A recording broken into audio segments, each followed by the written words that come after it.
following U.S. declarations that Washington intends to take Iranian crude exports down to zero. Iran's elite Revolutionary Guards, IRGC, are attempting to lay down the law amid fears the U.S. Navy could move to block Iran's access given the IRGC's new terror designation. On Wednesday, Iranian Foreign Minister Mohammad Javad Zarif said if the U.S. intends to pass through the Persian Gulf's vital choke point, the waterway's narrowest strait routinely patrolled by Iran's military, it must dialogue with those who defend it. ZahraHedge.com reports. Sharif's words were essentially a provocative declaration that the U.S. military must ask Tehran's permission to enter the strait. However, he elsewhere explained that he doesn't believe that President Trump wants war with Iran, but that he could be lured into one by his more hawkish advisors. "I don't think he wants war," Zarif said in an interview at the Iranian mission to the UN in New York, according to Reuters, but that doesn't exclude him being basically lured into one. Those who have designed the policies that are being pursued do not simply want a negotiated solution,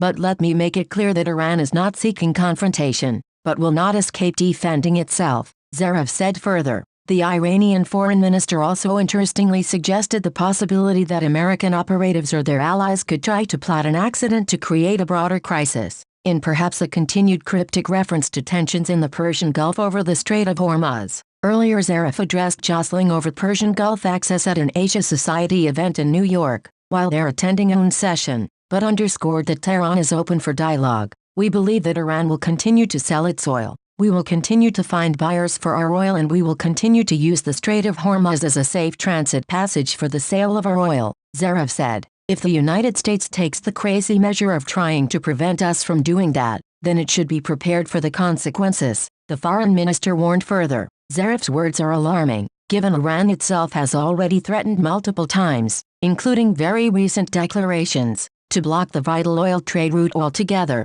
through which some one-third of global oil shipping passes, but especially considering the IRGC is now officially designated a terrorist organization by the United States. Thus, the White House will no doubt receive any ultimatum related to the IRGC as tantamount to a terrorist group holding the keys allowing passage through a crucial oil shipping line. Along with tightening sanctions, the White House has indicated it will take measures to halt Iranian shipments in international waters wherever its tankers are found. Such bellicose rhetoric has been flying between Washington and Tehran since the Trump administration first pulled out of the 2015 Iran nuclear deal last May. Further addressing the tightening sanctions news on Wednesday, Zarif said, "We're allergic to pressure," he added. "Try the language of respect. It won't kill you, believe me."